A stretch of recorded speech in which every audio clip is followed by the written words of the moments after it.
Hola, ¿cómo están? Bienvenidos a Salud Financiera, el podcast de BBVA con el que queremos ayudarles a gestionar mejor su dinero y a vivir con más tranquilidad. Un saludo de quien les habla, Miguel Rodríguez Canfranc. Comenzamos la segunda temporada de este podcast en la que intentaremos arrojar luz sobre aquellas cuestiones relacionadas con la economía personal, familiar o empresarial que más nos preocupan. Cómo controlar los gastos, cómo ahorrar mejor, cómo manejar nuestras deudas o cómo planificar el futuro serán algunos de los temas que trataremos en esta temporada de Salud Financiera con la ayuda de expertos de BBVA en todas estas materias.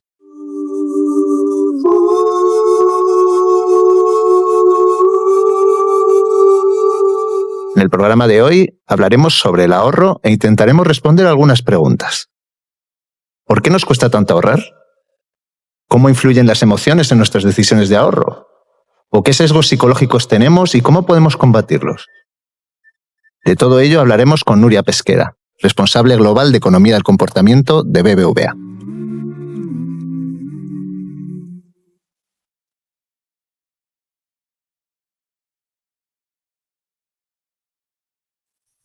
Pero antes vamos a conocer algunos datos sobre los hábitos de ahorro de la mano de Alexandra Rojas. Hola, Alex. Hola, Miguel. ¿Tú consigues ahorrar al final de mes? Pues digamos que, como se suele decir ahora, regulinchi. Para serte sincera, más bien poco. Yo creo que a mucha gente le cuesta, pero en general ¿hay datos de cuánto ahorramos los españoles? Pues bueno, según el Instituto BBVA de Pensiones, que realiza encuestas periódicas sobre los hábitos de ahorro de los españoles, antes de la pandemia, eso es en 2019, 4 de cada 10 españoles declaraba ahorrar dinero cada mes. El confinamiento de 2020 provocó, lógicamente, un descenso del gasto y un aumento del ahorro. En una encuesta posterior al confinamiento, 6 de cada 10 españoles declaró haber conseguido ahorrar durante el confinamiento. Y ya con la desescalada, esa cifra se redujo a 5 de cada 10. Es decir, la mitad de los españoles afirmaron tener capacidad de ahorro. Y cuéntame, ¿hay datos por tramos de edad? Es decir, ¿ahorramos igual las distintas generaciones? No, Miguel. Entre los baby boomers, aquellos españoles con edades entre los 44 y los 64 años, más de la mitad consigue ahorrar mensualmente, mientras que 1 de cada 3 llega apurado a fin de mes. Los millennials, los españoles entre 24 y 44 años, ahorran menos. Solo un 35% dedica una parte de sus ingresos mensuales al ahorro. ¿Y tienes datos de cómo se ahorra en otros países? Por ejemplo, en América Latina, que es una región donde BBVA tiene una presencia relevante. Pues sí, aquí los tengo. Por ejemplo, en México, según un estudio de 2021 de la Comisión Nacional Bancaria y de Valores, entre 2012 y 2018, el porcentaje de la población adulta que ahorró de manera activa pasó del 51% al 68%. El ahorro activo ocurre cuando una persona, de manera deliberada, reserva dinero para el futuro en algún instrumento financiero que puede ser formal, como un depósito, o un fondo de inversión, o informal, como prestar dinero a conocidos o guardar dinero en casa. En Colombia, por ejemplo, también hemos encontrado datos. Según un estudio de Kantar, 1 de cada 10 colombianos ahorra, la mayoría para comprar una vivienda y para hacer frente a imprevistos. Y en Perú, según datos de 2020 tomados de la encuesta nacional de demanda de los servicios financieros, el 60% de la población adulta peruana ahorra. Las principales motivaciones del ahorro son gastos inesperados o emergencias y gastos para la vejez. Pues muy interesante, Alexandra. Vamos a hablar ahora con Nuria Pesquera, que es responsable global de Economía del Comportamiento en BBVA. Bienvenida, Nuria. Hola, Miguel, ¿cómo estás?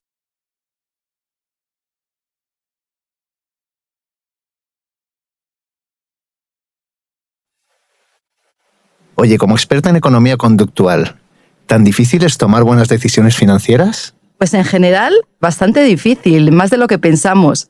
No cabe duda de que es el propósito que tiene la población en general o que tenemos todos, pero hay una diferencia importante entre nuestros deseos e intenciones y lo que realmente acabamos haciendo. Y para ello es clave entender cómo tomamos decisiones y los factores cognitivos que entran en juego, más allá de esa intención que tenemos de hacer algo. Claro, porque entonces el ser humano no es tan racional como creemos. Os diría que hay diferentes estudios desarrollados en el campo de la economía conductual, así como la propia evidencia empírica, que nos demuestran que los individuos no somos tan racionales como pensamos. Y de hecho no siempre tomamos las decisiones que son mejores pues, para nosotros, para nuestro entorno o para la sociedad. De hecho, podemos ver, por ejemplo, que ante opciones matemáticamente idénticas, las acogidas son muy diferentes dependiendo de cómo se expliquen o del propio contexto. O que, por ejemplo, dado que nuestra capacidad de valorar distintas opciones es limitada, decidamos, tomando en cuenta lo que llamamos atajos, es decir, tomamos en cuenta solo una foto parcial de la situación o en base a alguna señal muy elemental. Es decir, por ejemplo, cuando nos dicen, esta es la mejor opción, pues eso es a lo que vamos. O simplemente prefiramos posponer la decisión para otro momento. Y el problema es que ese momento en general se pospone. Es muy común que finalmente no se produzca o que volvamos al punto donde la opción seleccionada sea el atajo que decíamos antes, ¿no? Oye, Nuria, y concretamente hablando del ahorro, ¿por qué nos cuesta tanto? Pues refiriéndonos al ahorro, esa brecha entre intención y acción es muy evidente. No se trata de estar más informados, realmente, oye, todos sabemos que hay que ahorrar, pero es una buena intención difícil de cumplir en muchas ocasiones. Es fácil justificarnos continuamente y posponer para más adelante esa decisión. Y te preguntarás ¿por qué? Pues porque el ahorro en sí mismo no produce una gratificación inmediata, mientras que sí la tenemos comprando algo o yéndonos de viaje, por ejemplo, con amigos, ¿no?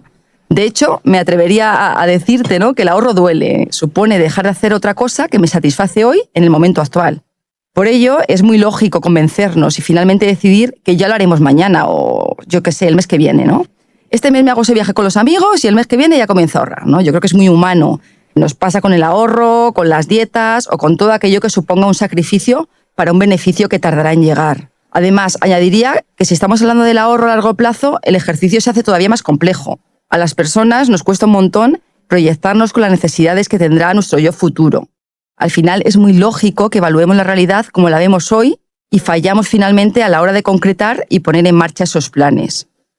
Es decir, a lo que voy es que no sabemos cuánto dinero será suficiente para apartar en el futuro y lo que hacemos es posponerlo para, en teoría, valorarlo con mayor precisión en el futuro. O a veces nos quedamos cortos o hacemos aproximaciones muy vagas de nuestra capacidad de ahorro real. Es decir, al final las decisiones se complican bastante. Me ha gustado mucho la frase de el ahorro duele. ¿Y cuáles serían esos sesgos cognitivos que de forma inconsciente nos impiden ahorrar? Pues hay muchísimos, pero si tuviera que destacar algunos, me quedaría con 3, ¿no? En primer lugar, el sesgo del presente, que he ido anticipando un poco en nuestra conversación, ¿no? Buscamos gratificaciones inmediatas, infravalorando los beneficios futuros. Y ante la decisión de elegir entre una hipotética ventaja futura o una gratificación inmediata, en los seres humanos tendemos a quedarnos con el aquí y el ahora. Pues como tú decías también, Miguel, oye, el ahorro duele y ahorrar supone dejar de tener o dejar de hacer algo hoy para hacerlo más adelante, en el futuro, ¿no? En segundo lugar, un segundo sesgo, yo creo que muy interesante, es que tenemos exceso de sobreconfianza. Y pensamos, ¿por qué sacrificarme ahora si en el futuro seré capaz de hacerlo y alcanzar mis metas? Sobreestimo que todo va a ir bien y se produce una falta de anticipación. Y por último, también añadiría el sesgo de aversión a la pérdida, que nos dice que damos más valor a evitar pérdidas que a tener ganancias de la misma cuantía. Por ejemplo, si tengo que ahorrar para la pensión, lo vemos al final muchas veces como una pérdida de estatus, es decir, al final tengo que dejar de mostrar algo al público en general y no vamos a ahorrar, ¿no? ¿Por qué? Porque el ahorro es invisible, no es atractivo ante los ojos de otros, no es algo que se vea, ¿no?, cuando paseas por la calle. Sin embargo, sí lo es, ¿no?, cuando paseas con un coche nuevo. Ya conocemos los sesgos que nos impiden ahorrar.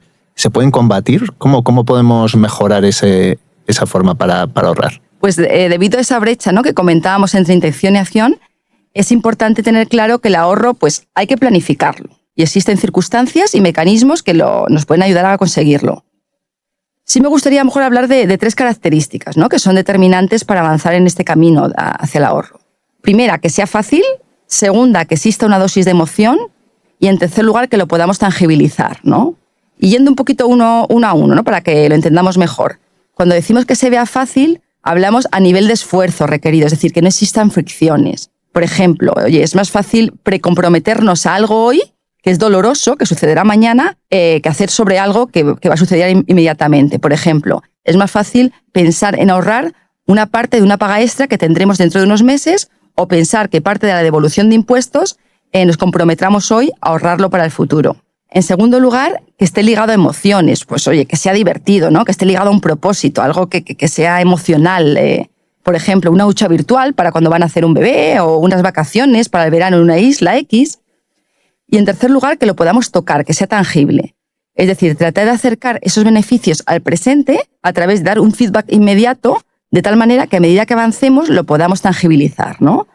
Por ejemplo, si hablábamos de esa hucha virtual, pues oye, en la medida que avancemos, pues ya tengo la habitación para el bebé, o ya tengo el hotel, esas vacaciones y solo me falta el avión. Es decir, que lo podamos ir de alguna manera tocando.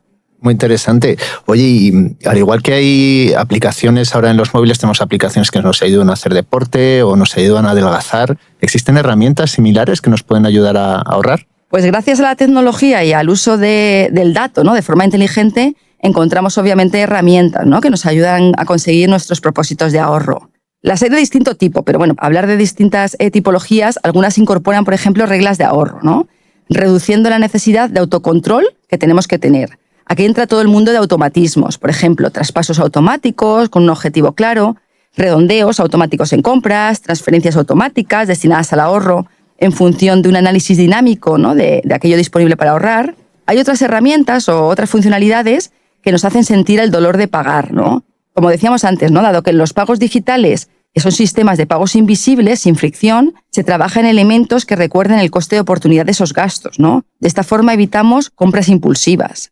Y en último lugar, existen funcionalidades que nos hacen visualizar las consecuencias de las decisiones. Pues muchas veces nos encontramos con objetivos intertemporales, ¿no? Por un lado, quiero ahorrar para una casa, pero también quiero ahorrar para la jubilación. Y resulta muy difícil entender cómo el objetivo a medio plazo puede impactar en el más lejano. Y esto al final nos hace que no podamos ahorrar de forma óptima, ¿no?, que no podamos lograr nuestros objetivos establecidos. Al final lo que tratamos es de, con este tipo de herramientas, ayudarnos a planificarnos con antelación ante varios objetivos y de esta forma también alcanzar todas nuestras metas de ahorro. Nuria Pesquera, responsable global de Economía del Comportamiento de BBVA, muchísimas gracias por acompañarnos hoy. Muchas gracias, Miguel, por invitarme. Un placer.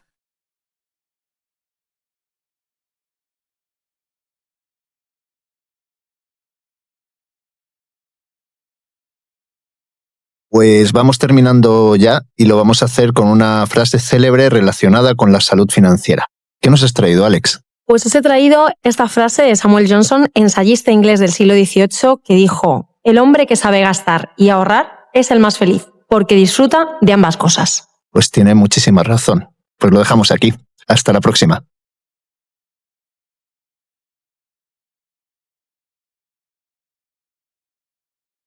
Si te ha gustado este capítulo, te animamos a suscribirte y recomendarnos en tu plataforma de podcast preferida, en redes sociales y, como no, a tus amigos. En próximos capítulos te seguiremos dando consejos para mejorar tu salud financiera y vivir más tranquilo.